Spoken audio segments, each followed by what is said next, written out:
राम जन्मोत्सव को लेकर देश भर में तैयारियां जारी हैं, लेकिन अयोध्या में इसकी खास तैयारी है। देखिए अयोध्या में हमारी संवाददाता शिल्पी सेन की रामलीला से जुड़ी एक खास रिपोर्ट।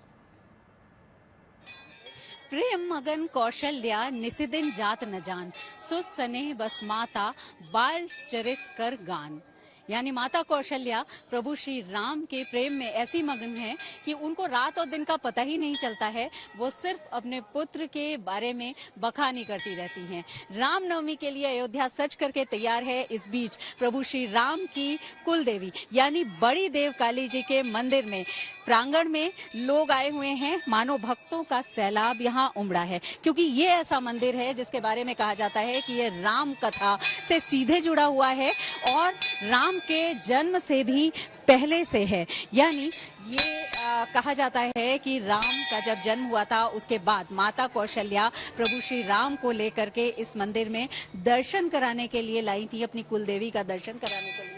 और उसके बाद ये कहा जाता है कि राम जब वनवास के लिए गए तो भी यहाँ पर उन्होंने उससे पहले दर्शन किया और पूजा अर्चना की। और वहीं अगर हम कहें लंका विजय के बाद जब प्रभु श्री राम लौटे तो यहाँ पर उन्होंने फिर से पूजा अर्चना की। यहाँ जो स्वरूप है प्रभु श्री राम का वो बिल्कुल अलग है, क्योंकि ये झूले पर प्रभु श्री राम बाल रूप में है। रामलला यहाँ झूले पर विश्राम कर रहे हैं, उनका ये अनुपम रूप दिखाई पड़ता है। और इसके साथ ही हम देखते हैं कि यहाँ पर माँ कौशल्या का भी स्वरूप है। माँ कौशल्या यहाँ पर अपने पुत्र श्री राम को लेकर के आई थी, तो यहाँ पर प्रभु श्री राम बाल रूप में यानी रामलला अयोध्या के, और माता कौशल्या है, सरजू जी भी हैं। ये बताइए कि ये जो मंदिर है राम के जीवन से भी पूर्व का है। कहा जाता है महाराज रघु ने और महाराज सुदर्शन ने, उनके जो पूर्वज थे, इसकी स्थापना की थी। क्या है वो कथा? जिस प्रकार राम जी के पिता जो हमारे राजा रामचंद्र जी हैं, इनके पिता दशरथ, दशरथ के पिता अज, अज के पिता नभात, नभात के पिता ययाति, ययाति के पिता नहुष, नहुष के पिता अम्बरीश, अम्बरीश के पिता पशु शुक्र, पशु शुक्र के पिता शीघ्र, शीघ्र के पिता मरु, मरु के पिता अग्निवर्ण, अग्निवर्ण के पिता सुदर्शन यानी राम जी के 14वें पूर्वज।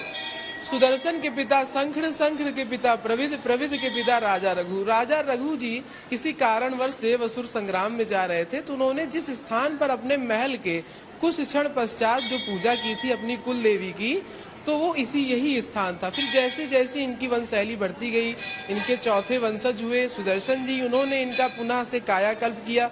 फिर उसी रूप से इनकी जो जीवन शैली थी वो बढ़ते गए और इनके जो वंशज थे इन्हीं का आचरण करते गए, इनका दर्शन पूजन करते गए। फिर जब राम जी हुए तो माता कौशल्या जी, राजा, सभी पटरानियां जितनी भी थी, माता सरयू हमारी और उनकी सखियां, ये कहा ये भी जाता है कि सरयू नदी से उग्रम होके माता जब जानी कि श्री राम 1.25 महीने के पूर्ण हो चुके हैं, तो उनको ले जाया जा रहा है उनकी कुलदेवी जो है उनको दर्शन कराने।